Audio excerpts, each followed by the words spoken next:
Tala Fou tala mai Ausetalia la Radio Samoa.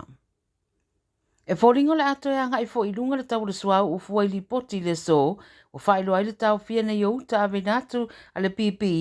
i le Red Sea, o no popo lenga i osfa inga le vaenga te e ma Yemen, le alato te wha mata wana i le vaenga tono lo uia toi baa, mo le ave natu le suau u i lea wha i tua le ralangi.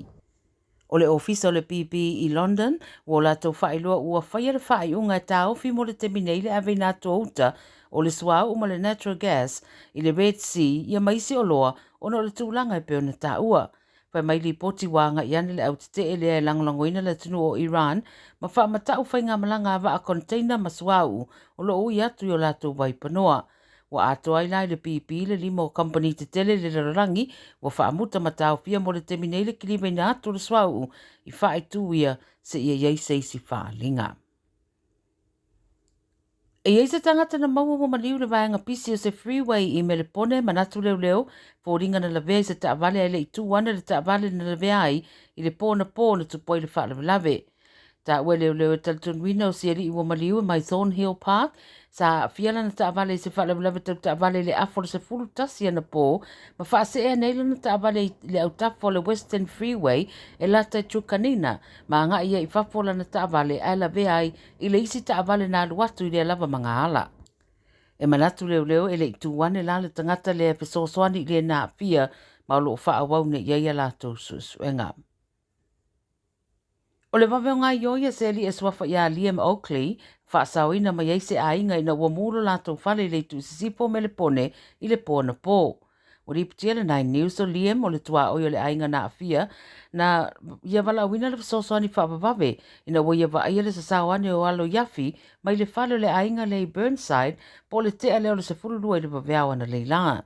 Na momo e whaavave lia mi te tonu le whonga whare lua lea, ma lawe e maile ainga sai te tonu sa momoe. E le 11 na taunu watu fui muma sosoani te peino le afi e ui e tele me o whaalanga ina. Ai le taumata le amana o mia se isi no whanga e au mawaisi ainga lea mo le kiwisi masi. Mai olo whaia neile ngā ruenga le fui mui le sue sue ina, le mafu anga o le afi, ai la ngona e le ainga le nganga whaaftai le li o Liam, malana ngā ruenga tele na whaia ua whaasau ina mai ai la tau, ma leo oa i seisi mafutianga siri atu, a o sauni le whaamana tuina o le kiwisi masi.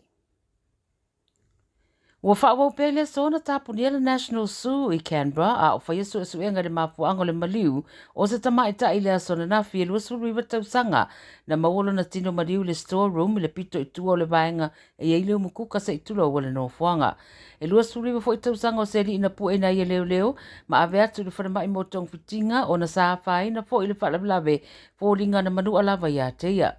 Lo leo ina nei leo leo au whaataria le suenga o lo whanga solo i le so Pai mai leo leo e tatanuina o la ua umai e to lua e whai ngā lue ngai le no fuanga. Mai le mai loa pesa iaisa la mafutanga wha le wō e se mai masaninga wha le au whai ngā luenga. O le tamai tai ua maliu no manu anga ilo na tino, fōlinga mai na wha o ngā aise nei fisa i tulou.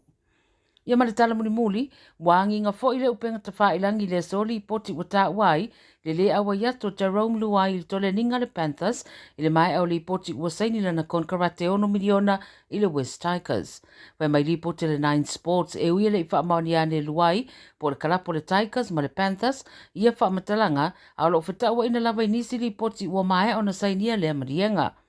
Ta wale li poti se teimi le ima mawatu, na wha ilo aia i la tau o lo o whai masui o le li ta alo, o lo mna o mia sina teimi ese mai o luai mai le kalapu, o no nisi o mata upe fia whatinuina. O li poti le Sydney Morning Herald na ta wai, na post e luai le Instagram, e le iai lava se mea ua wha mautuina le temi nei, a o le a wha ilo ane pe a wha mautu mea uma. E i le wha mai nisi o le au ta poa i le li ta alo, ta atia pea le marienga luai la tau ia teia e whaila ia lana whai unga pe ta alo i le Panthers po le Tigers i le tausanga fau. Tala ia le Radio Samoa mai Ausetalia mo le nei fo yaso.